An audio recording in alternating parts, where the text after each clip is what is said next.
En esta última charla de la mañana de este sábado, y espero que os estén repartiendo, que os vayan a repartir cuanto antes. No sé si han repartido ya las fotocopias a todos. Muy bien, estupendo. Bueno, del que no la tenga, por favor, lo pide luego, por favor, luego. Entonces, a los que estaban, luego os los dan porque no hay que leerlos durante la charla. Luego lo pedís y pues ya lo tenemos hecho y os lo dan. Entonces, nos va a ayudar esas hojitas, es solamente una pequeña guía, como hay muchísimas otras, es una pequeña guía para poder pensar en cosas que a lo mejor no hemos pensado de nuestra vida, que es para lo que nos puede venir muy bien este fin de semana de retiro. Entonces, en esta siguiente charla me gustaría que nos paráramos a pensar qué conciencia tengo del pecado del mundo, del pecado de los demás, del pecado mío, sobre todo, lo más importante, el personal de cada uno de nosotros. ¿Cómo nos ha afectado? ¿Cómo ha afectado a otras personas mis pecados, las consecuencias que tiene? Algunas consecuencias las veo, obviamente. Otras consecuencias de mis pecados no lo conoceré jamás, como no conoceré jamás las consecuencias de mis obras buenas. No tenemos ni la menor idea la repercusión.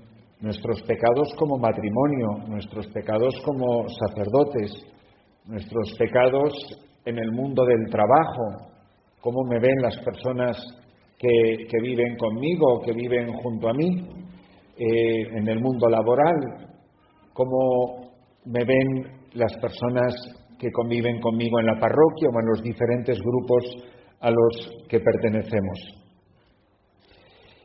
En realidad, solamente tenemos plena conciencia de la gravedad del pecado cuando vamos creciendo en la conciencia del amor de Dios. El pecador empedernido, por hablar coloquialmente, que no tiene experiencia ninguna del amor de Dios, muy difícilmente va a tomar conciencia de la gravedad de sus pecados, porque no tiene conciencia de lo que rechaza, no tiene conciencia de lo que se pierde, de lo que despilfarra. El hijo pródigo que se aleja de la casa solo puede tomar conciencia de la gravedad de su alejamiento en la medida en que tiene conciencia del amor que le tiene el Padre. Entonces, cuanto más uno va creciendo en la conciencia del amor que Dios nos tiene, vamos creciendo en la conciencia del horror que es el pecado. Si mi alma, si mi corazón fuera una habitación herméticamente cerrada, absolutamente cerrada, sin puertas ni ventanas, y fuera la oscuridad absoluta, sería imposible saber la gravedad del pecado, porque yo no vería suciedad ninguna. En una habitación completamente oscura, pero totalmente oscura, no se ve suciedad. Pero no porque no la haya, sino porque no se ve. ¿Qué pasa cuando de estos ejemplos no son nada originales míos? De esto habla muchísimo Santa Teresa de Jesús, San Juan de la Cruz. Si uno de repente abre una mínima rendija que entra un rayo de luz, uno ve polvo flotando en el rayo de luz. Entonces uno empieza a sospechar que a lo mejor esto no está limpio. Pero la sospecha es equivocada porque uno piensa que solo hay polvo donde uno lo ve. Como en el resto que no es rayo yo no lo veo, empiezo a darle manotazos al polvo que flota en el aire en el rayo de luz. Pero vamos abriendo más la ventana y uno va viendo cada vez más claramente la suciedad que hay. Es la luz, imaginaros ese rayo de luz como el amor de Dios que va penetrando, dice un himno de la liturgia, por las ventanas del alma. Ese rayo de luz que es el amor de Dios que va iluminándolo todo, me va mostrando la suciedad que hay en mi corazón. La luz ilumina mi suciedad. El amor de Dios ilumina mi suciedad. Pero con una gigantesca y fundamental diferencia. Que ese rayo de luz en el sentido ordinario de la palabra, solo me ilumina, pero ahí me las arregle yo con el polvo y con la suciedad. Mientras que en el rayo de luz, que es el amor de Dios, es el mismo rayo el que limpia. Esto es lo que es lo maravilloso. Es la luz la que ilumina, no solamente me dice de la suciedad, sino la hace desaparecer. Por eso el santo, que es el que tiene las ventanas de par en par abiertas a la luz del amor de Dios, es el que tiene conciencia del horror de su suciedad. Y sin embargo, cuando nosotros nos asomamos al alma del santo, decimos, bueno, claro, es que queda tan bien diciendo que soy un pecador, es que el santo está viendo lo que tú no ves. No somos conscientes del horror del pecado hasta que vayamos siendo conscientes del amor de Dios. Pero ese amor es el que hace desaparecer la tragedia de mi pecado. ¿Cuál es la verdadera disposición? Yo creo que el de la ventana pues es un buen ejemplo. ¿A qué hemos venido? Pues a que se vaya abriendo un poco la ventana. Es muy posible que ahora que estáis leyendo las hojitas, ¿verdad que las estáis leyendo? Ahora os acordáis de mi sobrino y decís, tío, ¿qué? Mira, de esta hoja que me has dado, todo. Pues uno va viendo cosas que a lo mejor no había pensado en esta última temporada y se confiesa a lo mejor de lo último que se le ocurre. Pero a lo mejor sí que tenemos mucho más polvo del que nos damos cuenta. Cuando digo esto no se trata simplemente de ir hurgando en una herida. Cuando se hace eso, cuando se le hace una incisión, es para sacar el pus, es para curar, no para restregar el pus por la cara del paciente o del pecador, sino a ver si reconociéndolo me dejo curar, me dejo limpiar, me dejo sanar, y eso es enormemente fructuoso. ¿Que puede ser una operación dolorosa? No es lo mismo el dolor que el esfuerzo. Una cosa puede ser dolorosa, pero no costar gran cosa. La enfermera que me hizo ras, a mí no me costó. Fue doloroso, pero me costó. Yo hice un gran esfuerzo, yo no hice nada. Entonces, ¿cuál es nuestro problema? Es no quiero ver todo ese pecado porque no quiero pensar en todo lo que tengo que hacer. No. Si no tiene usted que hacer nada, tiene que dejarse iluminar. Y que no os moleste este pasivismo. Los que habéis escuchado o leído o estudiado un poco sobre la vida espiritual y recordáis cómo muchos de los santos, empezando por la gran Santa Teresa de Jesús, hablan de las diferentes etapas de la vida espiritual, hablan de la vida purgativa. ¿Recordáis las famosas 7 moradas de Santa Teresa? Que es una manera convencional, elegida por ella, para más o menos explicar la pedagogía de Dios en nuestra santificación. Pues ella dice que más o menos las 3 primeras moradas, primera, segunda y tercera, corresponden a la vía purgativa, que no necesita mucha explicación. Es nuestra lucha, nuestro conflicto con el pecado. Después hablan de la vía, recordáis ahora lo de la ventanita, la vía iluminativa. Es cuando uno reconoce toda esa mugre, pero va entrando la luz, que corresponde con la 4ª y la 5ª morada. Y la última etapa, la 6ª y la 7ª morada, la identifica con la vía o la dimensión unitiva. Purgativa, iluminativa, unitiva, donde se realiza el desposorio espiritual. ¿Recordáis la famosa imagen de Bernini, de esa estatua de Santa Teresa de Jesús que representa la experiencia mística de la transverberación?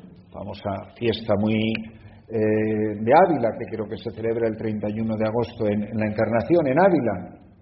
De hecho, la capilla hoy en día de la iglesia donde se celebra todos los días la misa allí, pues es la capilla de la transverberación, que era su celda, si no recuerdo mal.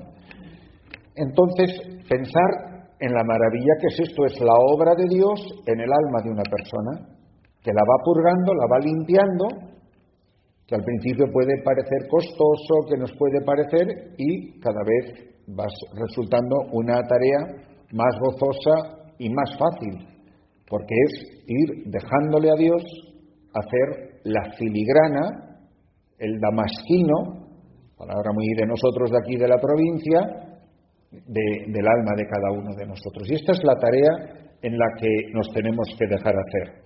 ¿Qué es lo que pasa? Él me ofrece la vida, Él me ofrece la luz, Él me ofrece la alegría, me ofrece la paz. ¿Y yo qué hago? Yo escojo la tiniebla, yo escojo la oscuridad, escojo la muerte, escojo la infelicidad, convencido de que Dios no me quiere y yo me voy a buscar la felicidad por mi cuenta.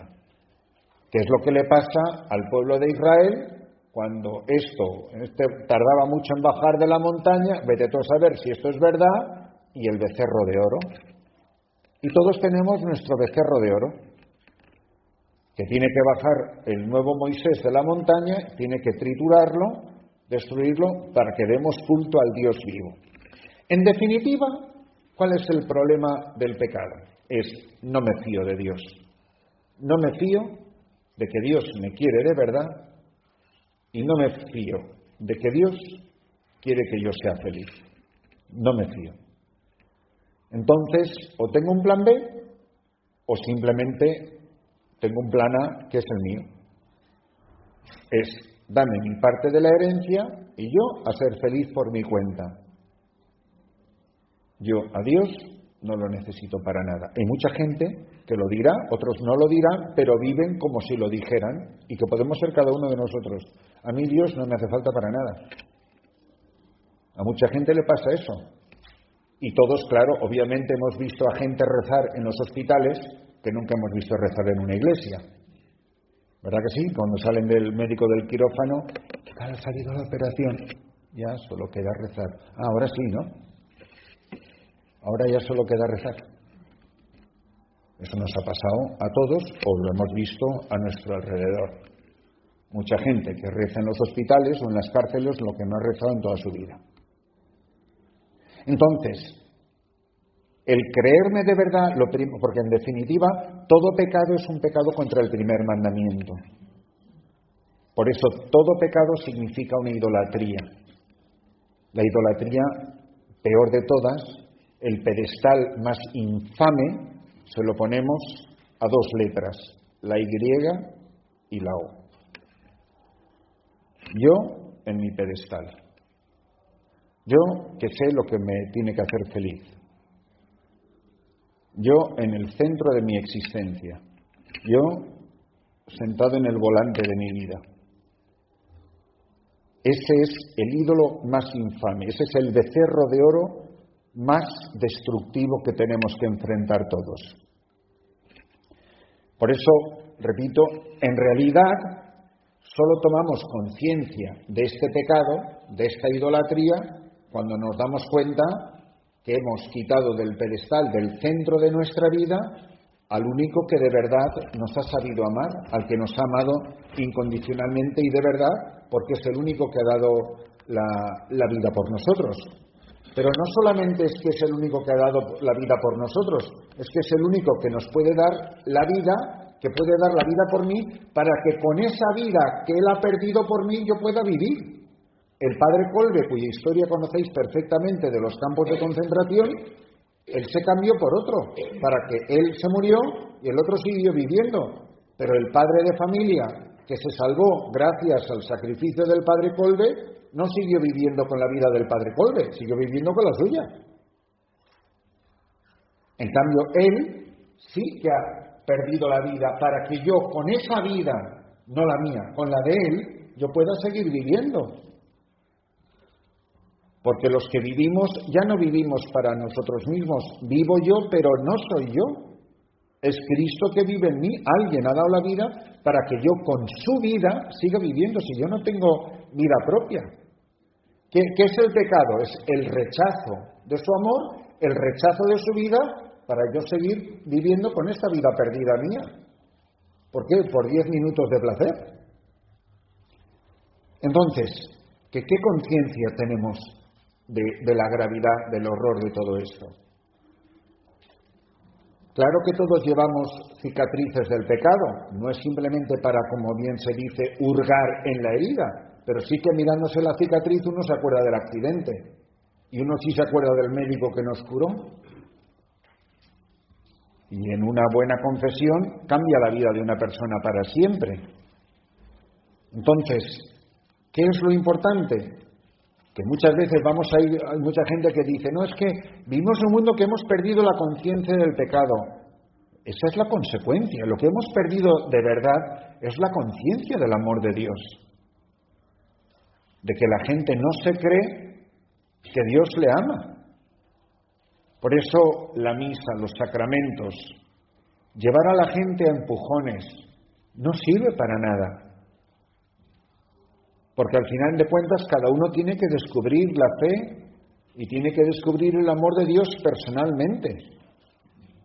Uno de pequeño figura en el libro de familia de sus padres y en el pasaporte de sus padres, es como un apéndice de sus padres, pero llega un momento en que tú eres tú, en que te tienes que ir, tienes que descubrir la fe y el amor de Dios por tu cuenta.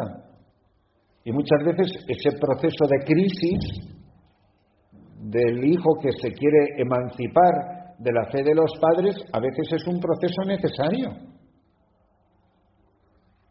No es que uno se alegre de que un hijo deje de ir a misa un domingo, de confesarse o de lo que sea, pero muchas veces es un proceso inevitable, hasta que uno descubre la fe por su cuenta.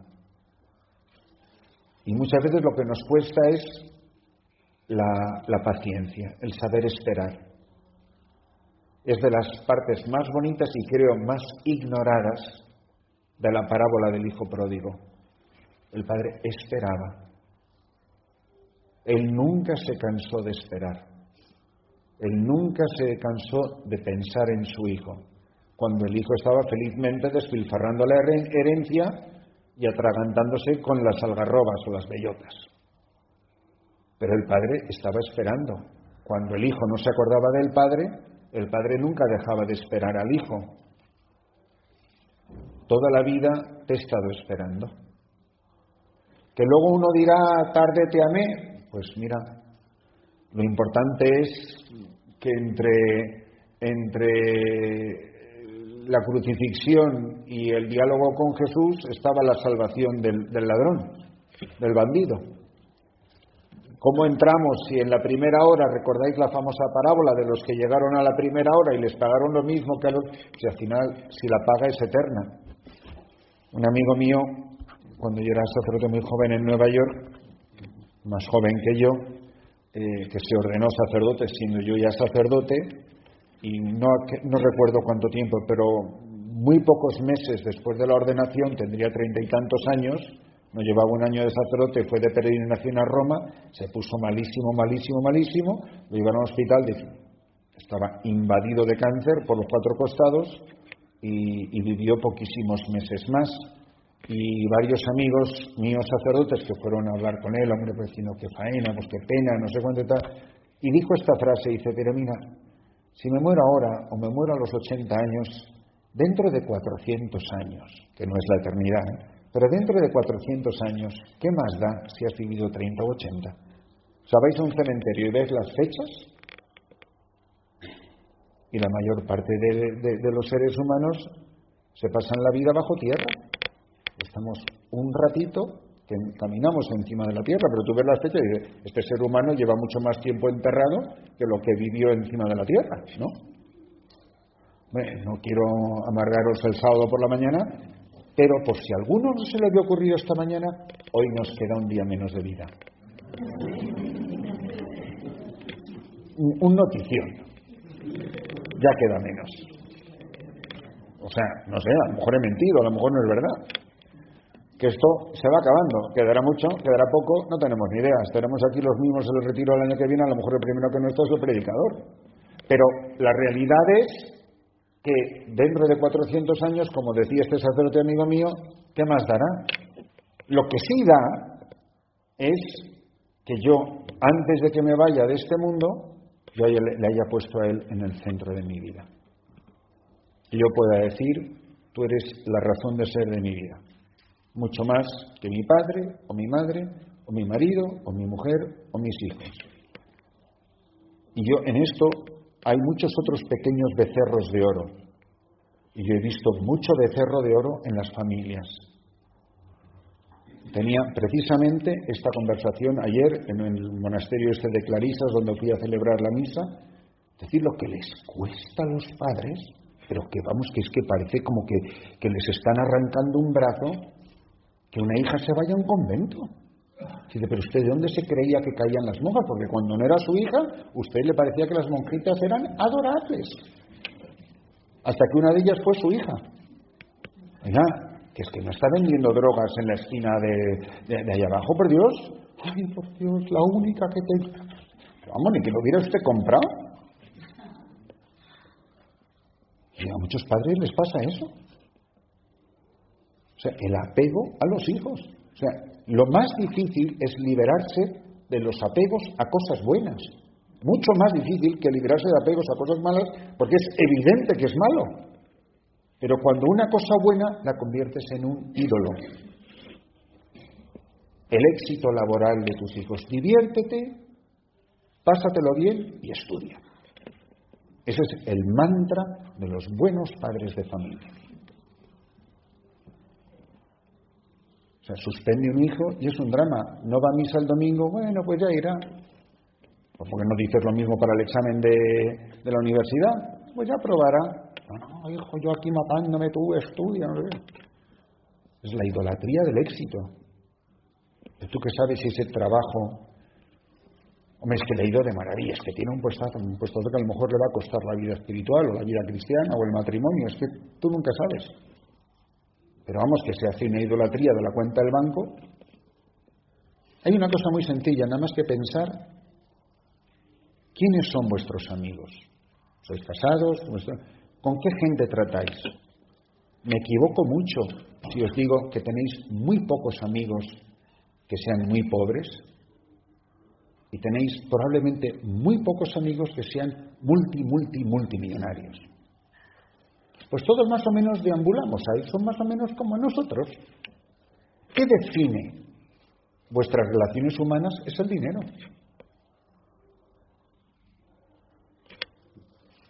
Que se traducirá en educación, se traducirá... Tú dime, ¿en qué barrio vives? Y yo sé el dinero que tienes en la cuenta del banco. Más o menos. ¿Me equivoco? ¿Estás ahí? ¿Qué es lo que definen las cosas? Y estas cosas yo soy muy consciente porque soy sacerdote y conozco a los de mi paño. Y estas cosas no las suele decir la gente. Pero es la pura realidad. Que la bolita del mundo, y en qué lugar de la bolita del mundo voy a vivir mientras viva, la define el maldito dinero.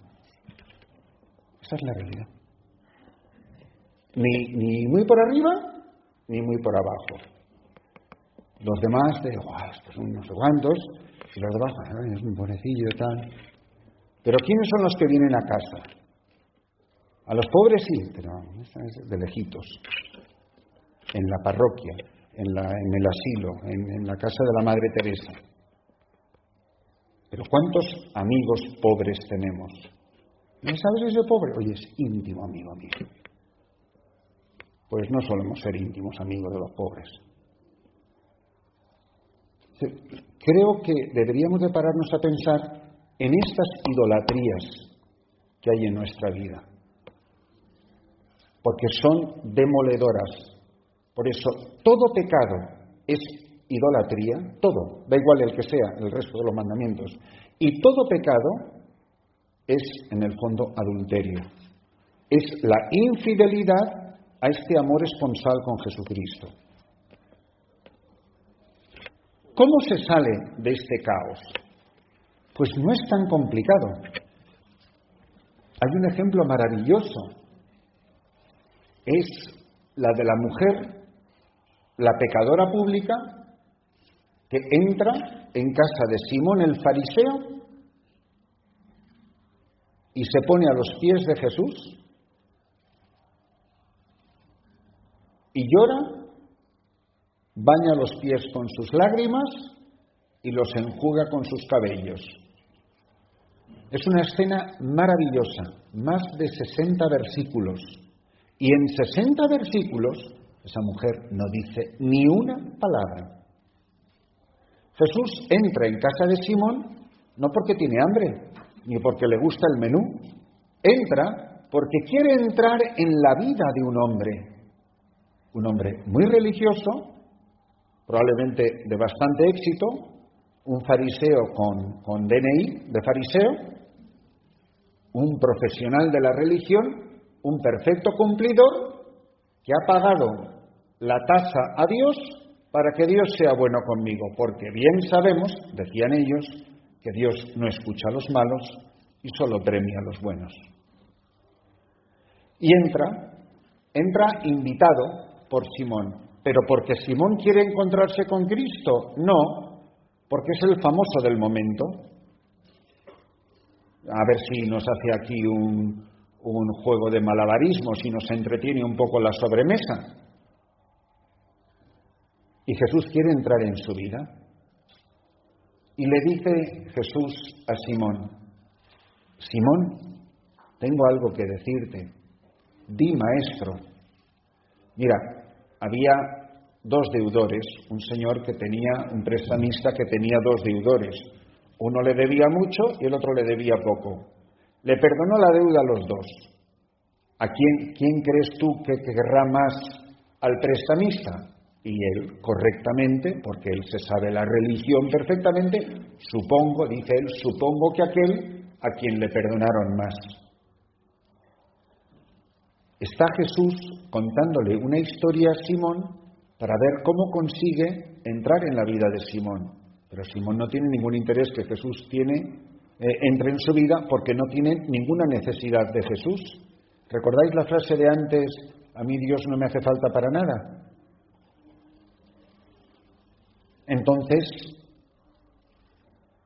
le dice Jesús: Simón, ¿ves a esta mujer? Le obliga por primera vez a mirar a un pobre, a mirar a una pecadora. Porque es que Simón ni se ha dado cuenta. Pero fijaros qué bonita la palabra de Jesús. ¿Ves a esta mujer? La llama mujer. Como la otra adúltera, la de apedrear, ¿recordáis? Le dice: mujer, nadie te ha condenado.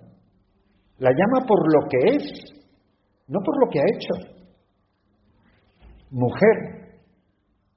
Por cierto, ¿cómo se dirige Jesús a su madre en las bodas de Caná o en la cruz? Con la misma palabra, que esta adúltera, que esta prostituta o que esta pecadora. A la Virgen María y a la adúltera las ha llamado con la misma palabra. No dice: mamá, ahí tienes a tu hijo. Dice: mujer. Es tremendo. La inviolable dignidad de cada persona a los ojos de Dios. Esta es la manera. Pero Simón no la mira por lo que es, sino por lo que ha hecho. Y entonces dice el Evangelio: el fariseo pensó para sí. No lo dijo. Dice: el fariseo pensó para sí. Si este hombre supiera quién es esta mujer, y dice el Evangelio, una pecadora, él la define por lo que ha hecho, por lo que aparece, si es pobre, si es rica. Recordáis que son etiquetas de la misma persona humana. Si éste supiera, y dice una cosa tremenda el Evangelio, dice: pero Jesús, leyendo en su corazón. Maravilloso. La única persona que es capaz de leer mi corazón. Jesús leyendo en su corazón. Además es tremendo porque le dice a Jesús: Simón, mírala. Es que ni siquiera la has mirado. O sea, tienes tal desprecio por esta mujer que ni siquiera la has mirado. Si este fuera un profeta, entonces Simón no solo desprecia a la mujer, desprecia a Jesucristo. Entonces le desprecia porque cuando Jesús entró no le dio un beso, era el beso ritual, no se lavó las manos. O sea, ahora resulta que el pecador es Jesús y el único bueno es Simón, porque no ha seguido los protocolos judíos. Y le dice Jesús: Mira, Simón, cuando yo entré en tu casa, tú no me besaste, ni me diste agua para lavarme las manos, o los pies, o lo que te lavaran en aquel tiempo cuando entrabas en las casas. Pero esta mujer, desde que entré, oye, se han estado comiendo, dice, no ha dejado de besarme, no es como hacemos nosotros, no ha dejado de besarme desde que entré. Pues son muchos besos, ¿eh? No es el besito robado fugaz. No ha dejado de besarme. Cada palabra cuenta en el Evangelio. No ha dejado de besarme. Ni ha dejado de llorar, pero ella ha bañado mis pies con sus lágrimas. No ha dejado de besarme y de enjugarlos con sus cabellos. No hay una palabra de desperdicio. A los hombres el pelo, para las mujeres, el cabello es el símbolo típico de la feminidad. Uy, qué pelo más bonito. Pero eso no se suele decir mucho de los hombres. Ay, cree que un hombre tiene un pelo tan bonito.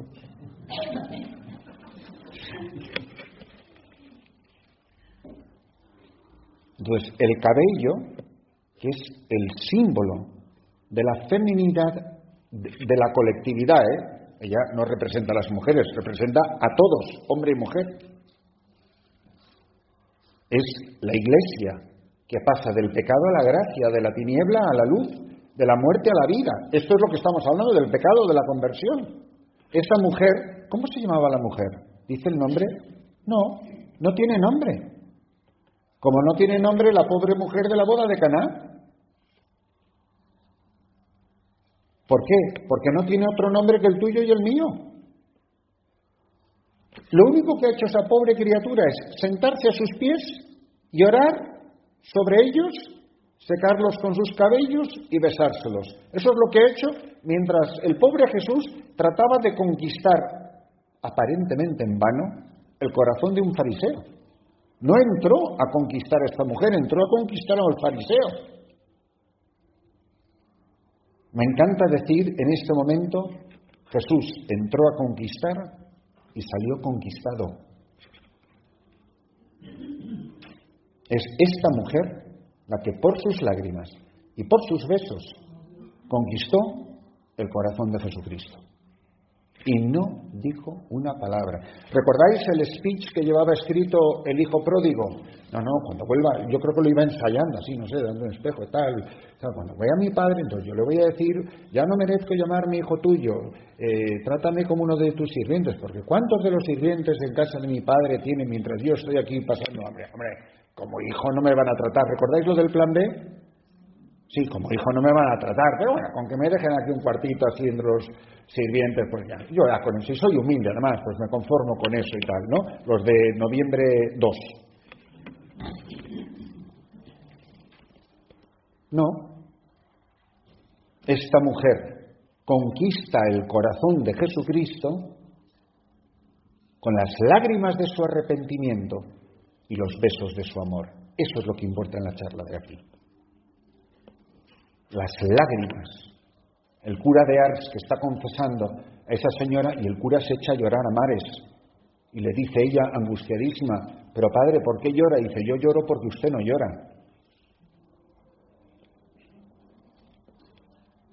Y la historia del drama de la vida de cada uno de nosotros la sabemos él y yo. Yo no tengo ni idea delante de quién estáis sentados y vosotros, si supierais quién os habla, a lo mejor decís que me devuelvan el dinero. Y es así. Las lágrimas de mi arrepentimiento, los besos de mi amor. Y en eso se resume la vida cristiana. Ni discursos, ni no sé qué decir, si cuando vaya le voy a decir que no. Pero el padre no atendió a los ruegos de su hijo. Es más, ni siquiera, ahora cuando lo pienso, que ni siquiera le dirigió la palabra. Dice, él corrió, lo abrazó y le besó, lleno de alegría, que es la palabra que se repite en las 3 parábolas de la misericordia, el capítulo 15 de San Lucas. Dice, lleno de alegría, corrió, lo abrazó, le besó, y a quien sí se dirige el Padre es a los sirvientes. Pónganle la túnica, pónganle el anillo, pónganle sandalias en los pies, porque los esclavos entraban descalzos, y además dice que maten el cordero cebado, que lo tenía reservado para el encuentro. Y empezó luego la fiesta, la música, que tanto molestó al hermano, que como buen fariseo pues le fastidiaba, que el otro se lo había estado currando, y encima ahora a este que no ha hecho nada, que no da un palo al agua, se lo regalan todo. Y mucha gente le puede pasar lo mismo en la iglesia. Esto pasa en los grupos, pasa en las parroquias.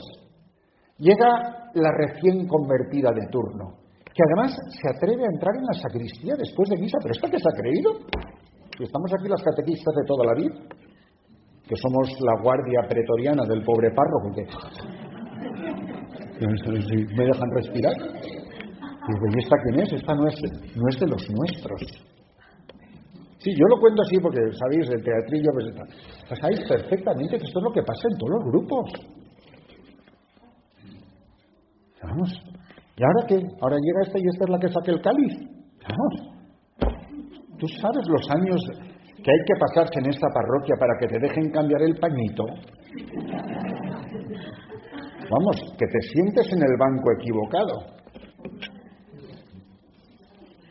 Yo tenía una señora en República Dominicana que era absolutamente genial, que ella tenía su sitio. Daba igual si estuviera ocupado, no sé, era su sitio.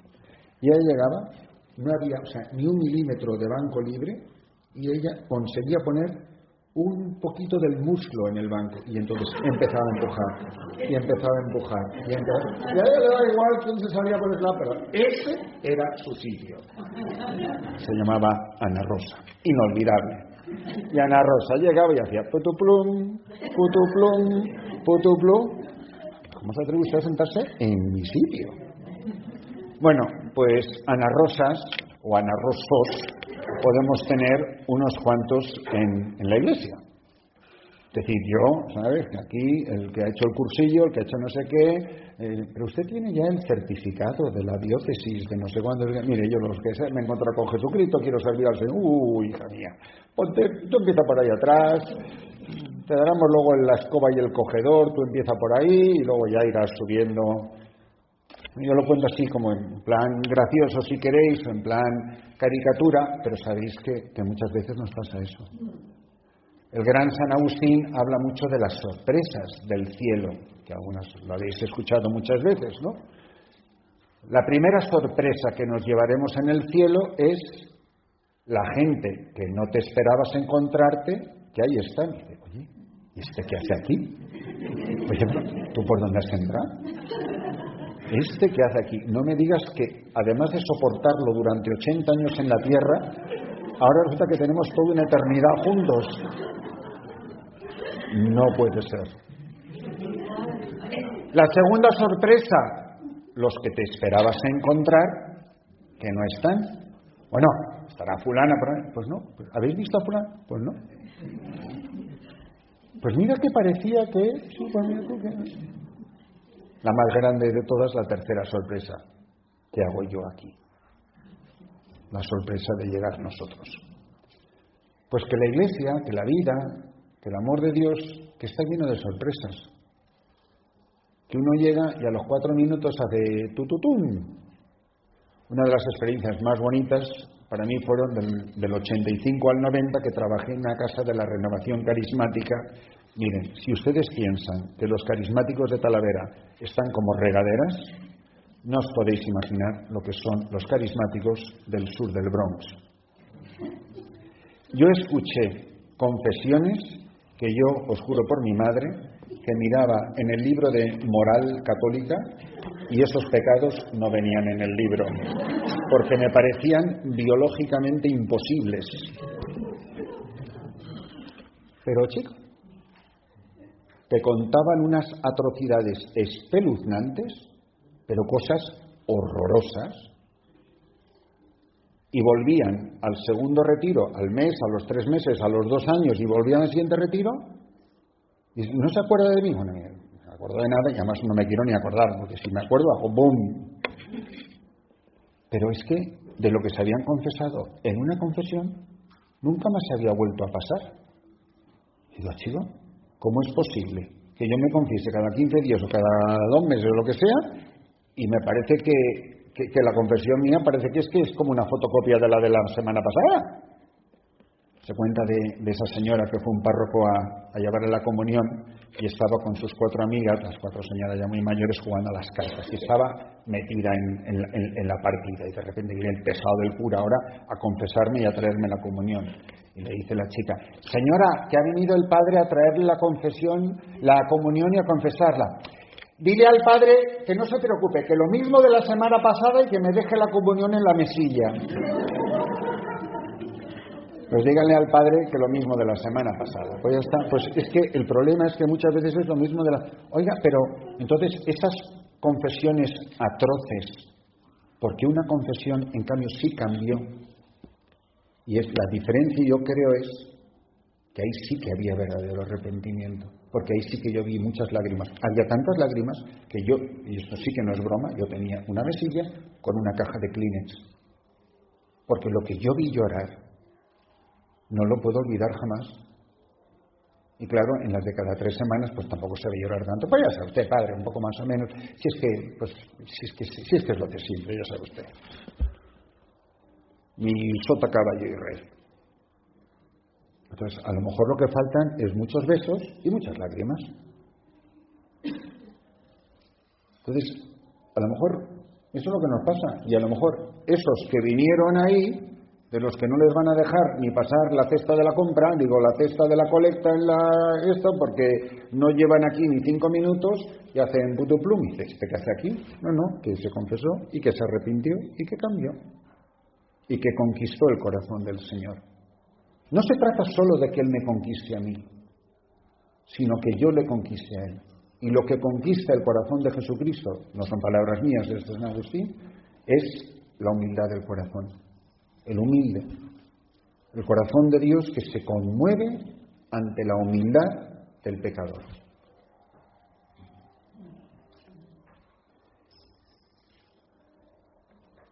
De aquí es de donde brota la conciencia del pecado ante la bondad de Dios, porque lo que tienen estas personas que hacen esas confesiones tan espantosas, de repente al descubrir el amor de Dios, dicen, Dios mío, ¿qué es lo que he hecho con mi vida? Porque a mí me parecían que estaban como regaderas, pero era increíble los milagros que Dios hacía en esos sitios, las vidas que yo vi cambiar, las chicas que yo vi entrar en vida religiosa. Hay chicos que yo conocí ahí con 15, 16 años que hoy llevan 25 años de párrocos en Nueva York y los conocí con 15 y 16 años en esos retiros de locos. Es una cosa impresionante. Matrimonios que hoy tienen nietos y rezan la liturgia de las horas y los conocí, unos chicos salvajes de las calles del Bronx.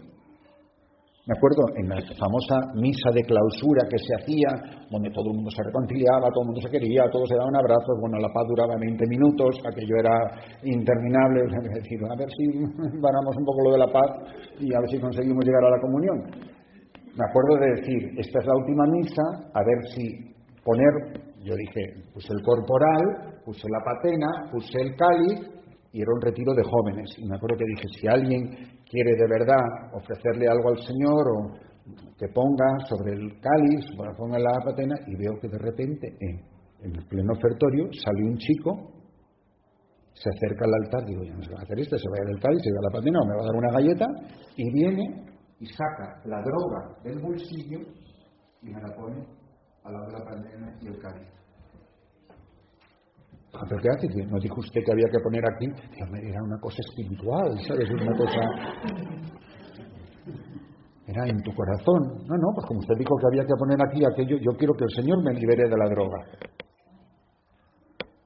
Eso es de verdad, eso es de verdad. El que grita desde lo hondo, a ti grito, Señor. Es el grito del desesperado, es el grito del angustiado, que le pide a Dios, por Dios, sálvame, ayúdame, sácame de este infierno. Y es maravilloso. Y es a lo que hemos venido, a que el Señor nos haga libres. Pero si la mayor atadura que tenemos somos nosotros mismos. Lo bonito es apuntar con el dedo a todos los culpables. Todos son culpables menos yo. Es que nada, es que yo. Si el drama lo llevo yo dentro, el problema es mi propia soberbia, mi propio egoísmo, mis propios apegos, mi falta de capacidad de compartir. Pero fijaos qué bonito es esta mujer que no pronuncia una palabra. Una mujer que simplemente se postra a sus pies y le pide en su corazón al Señor que tenga piedad y misericordia. ¿Qué hace el fariseo? La juzga. Pero no solamente la juzga a ella, es que tiene la osadía de juzgar a Jesucristo. Si este hombre fuera profeta, debería de saber qué clase de mujer es. Una pecadora. O sea, la ha sentenciado. Y entonces, las maravillosas palabras de Jesús. Mujer, tu fe te ha salvado. Mucho se te ha perdonado porque mucho has amado. Esa es la maravilla de la vida cristiana. Esa es la maravilla que se nos concede a todos vivir. El Señor que nos hace libres, que me ha liberado de mí mismo, de mis propias ataduras, porque yo soy mi propio carcelero. En cambio, ¿quién no quisiera poder escuchar de los labios de Jesús las cosas más bonitas que salen de los labios del Hijo de Dios? Se la ha dicho a la gente más mala. O sea, Tomás, que no se fía un pelo de nadie, ese era el escéptico por definición. O sea, el pobrecillo no hacía más que abrir la boca para meter la pata, pero gracias a sus meteduras de pata, ¡qué cosas tan bonitas! Porque me has visto, has creído. Tomás, ven, mete el dedo. A lo mejor es la única persona que jamás metió sus manos en las heridas de Jesús. ¿No nos gustaría un día poder tocar las heridas de Jesús? Jesús le dijo que metiera el dedo.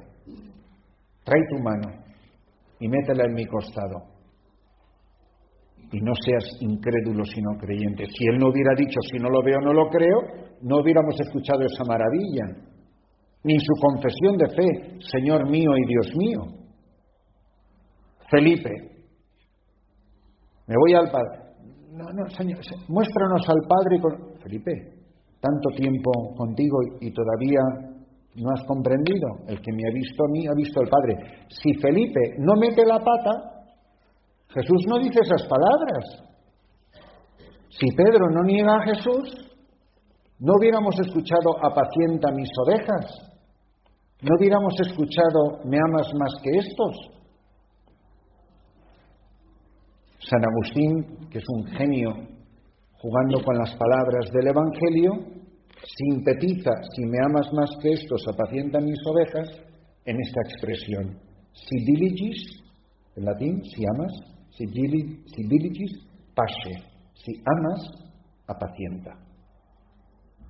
Solo puedes apacentar a mis ovejas, como sacerdote, como pastor, vosotros a vuestros hijos, a quienes todos tenemos que apacentar a alguien. Si me amas. La única condición, no si tienes un doctorado de la Gregoriana, no si hablas 5 idiomas. No, si me amas. ¿Recordáis? Hacer cosas buenas, amar. Si me amas, apacienta mis ovejas. No tienes derecho a apacentar si no me amas. Es impresionante. Esta mujer, con sus lágrimas, con sus besos, sin decir una palabra, que a lo mejor uno está aquí y se cree que no está rezando porque no está diciendo nada, porque la cabeza se le va a no sé dónde. Santa Teresa, que llamaba la imaginación la loca de la casa, dando vueltas por todos sitios, dice, es que no se ama con la imaginación, no se ora con la imaginación, se ora con el corazón. Que aunque ella siempre dice, aunque la mente no pueda siempre pensar, el corazón siempre puede amar. Miren, yo no sé si hay aquí muchos casados o pocos casados, pero déjenme que les desmitifique algo. Y tenemos algunos recién casados por aquí. Se va el marido a trabajar y cuando vuelve, ay, mi amor, ¿has estado pensando en mí? Mira, todo el día pensando, pues no habrás dado ni golpe. Digo yo, o sea, quien te diga que ha estado todo el día pensando en ti es un simpatiquísimo, cariñosísimo mentiroso. Porque es imposible. Completamente imposible. Has estado pero pensando en mí siempre, todos los ratos, sí. Pues, o nos encanta que nos mientan. ¿No se le llama a tu marido mi vida? Oiga, entonces usted estaba muerto antes de que lo conoció. No es tu vida. Está muy bonito, que está, no lo dejéis de decir, por Dios. No es que ha dicho el cura que ya no se puede decir mi vida. No ha dicho eso. No, son piadosísimas mentiras. Ahora, a él sí que le puedes preguntar, ¿has estado pensando en mí? Yo, claro, yo siempre pienso en ti. Y además, a ti sí te puedo decir mi vida. Porque eso sí que es verdad. Vida de mi vida. Yo vivo en el pensamiento de Dios. Él continuamente piensa en mí. Y más me vale, porque si dejara de pensar en mí, no es que la vida fuera una desgracia, es que volvería a la nada. Dejaría de existir, de ser. Existimos en el pensamiento de Dios. Es el pensamiento de Dios el que sostiene la creación. Es en el amor de Dios en el que yo tengo vida. Ahora, de todo esto, Dios mío, ¿qué será el pecado? ¿Qué horror, qué infierno no será el pecado? Por eso, aprovechemos estos días y todos los demás días que quiera Dios concedernos, antes del encuentro definitivo con Él, tomémonos en serio lo que esto significa, porque la mayor tragedia de todas las tragedias es el rechazo de tanto amor. De alguien me pueda querer tanto y yo elija un plato de lentejas, como hizo Esaú, el hermano de Jacob, y vender mi herencia por el instante efímero de un momento de placer. Ese es el drama de la existencia humana. Ese es el absurdo del pecador que somos nosotros. Y sin embargo, qué fácil es desenredar ese entuerto. El entuerto de todas esas hojas de, madre mía, esto no lo había pensado yo. El entuerto está ahí, en esa mujer, que mucho se te ha perdonado porque mucho has amado, no porque te has leído los folios del Padre Christopher. Eso es una guía, una ayuda, pero para redescubrir lo que de verdad importa, lo que importa en nuestra vida, en nuestro corazón. Vamos a pedirle al Señor en estos días, ahora en la Santa Misa que vamos a celebrar dentro de un momento, que todo esto sea una ayuda para nosotros, que nos abra el corazón, la mente, que nos ayude a descubrir el misterio del amor de Dios y que habiéndolo redescubierto no nos separemos nunca de Él. Yo creo que de aquí, sobre todo, sacar algo muy importante, que yo viva el resto de mi vida sentado a tus pies. Y yo sé que ahí sentado a tus pies todo irá bien. Mientras yo no me separe de ese lugar, yo sé que estoy a salvo, que estoy cerca de ti, que pondrás tu mano sobre mi cabeza, que me bendecirás, mientras yo pueda llorar mis lágrimas y cubrirte con mis besos. En el arrepentimiento de mis lágrimas, en los besos de mi amor. Te damos gracias, Señor, por estos beneficios que hemos recibido de tu mano providente, tú que vives y reinas por los siglos de los siglos. Tenemos un momento ahora para estirar las piernas y para prepararnos a la celebración de la Santa Misa, que es a la 1.